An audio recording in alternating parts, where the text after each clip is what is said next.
Something that has been very popular with peptides is microdosing. We're really going to compare what that means to the more traditional or higher dose usage of peptides like Ozempic or Wegovy, which are these GLP-1 agonists that are often used for weight loss and diabetes management. What is microdosing? Microdosing, simply put, means very small controlled amounts of peptide over a prolonged period instead of taking a higher therapeutic dose all at once. This idea of microdosing is to provide the body with a gentle, more consistent stimulation rather than bombarding it with this high dose. Now, microdosing is thought to be much safer, more sustainable, and easier for your body to actually process, especially whenever you are talking about things like immune modulation, cognitive enhancement, and even weight management. For example, some people might microdose with peptides like BPC 157 for ongoing gut healing, but it's really about creating subtle, gradual improvements that can compound over time. Now let's compare microdosing versus traditional dosing of something like Ozempic or Wegovy, which is semaglutide, a GLP-1 agonist.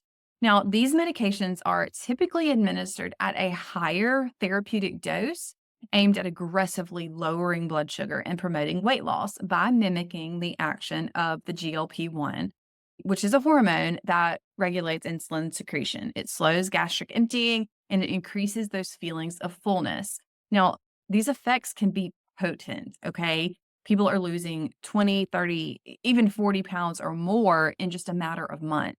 And while that might sound absolutely amazing, there are definitely some concerns. The dangers of too much weight loss too fast with Ozempic is one of the biggest issues with the GLP-1 agonists. So if you are taking these at the high doses that they can be prescribed at sometimes, then weight loss can come off way too fast. Now, you might be thinking, okay, yeah, but that sounds great, but what's the problem? What's the problem? Okay, muscle loss.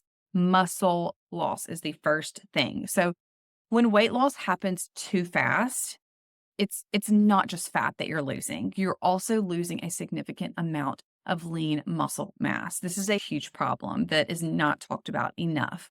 Now, muscle is so important for your metabolism, for your strength, for aging, really everything related to longevity and long-term health. But rapid muscle loss actually can lower your metabolic rate, which actually makes it harder to maintain weight loss in the long run. The second reason is nutrient deficiencies. Whenever you are eating less because of this suppressed appetite, it's really easy to just become nutrient deficient. You might not be getting enough protein, vitamins, minerals to even just support your daily need and overall health. Particularly peptides that impact the gut, like these GLP-1 agonists, they can really alter nutrient absorption too, especially if they slow down your digestion way too much. The third thing is gallbladder issues. If you have rapid weight loss, this increases your chance of gallstones and other gallbladder issues. You need your gallbladder. I don't care how many people disagree with me, but you need your gallbladder.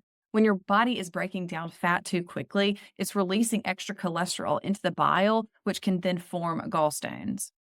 The fourth reason is hormonal imbalances. If you're losing weight too fast, you're going to throw your hormones off, especially if you are not supporting your adrenals and thyroid during the process. If you're somebody who is prescribed Ozempic and nobody talked to you about this, do you think that you're watching out for your thyroid and your adrenals?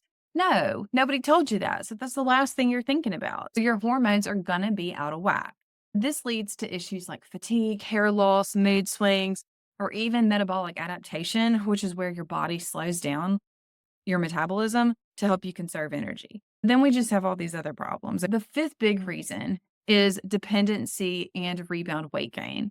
If somebody is using high dose peptides with Ozempic to lose weight, they're really not even addressing the root cause of what is making them hang on to that weight, like blood sugar being dysregulated, insulin resistance, poor gut health, stress.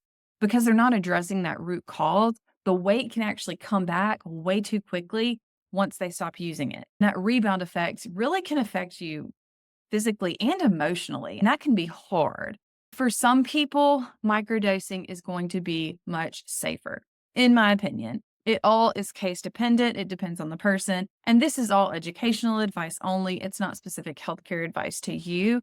Case by case varies, of course. But microdosing is really about creating a gentle, steady response in the body instead of just triggering this extreme weight loss or drastic shift in blood sugar.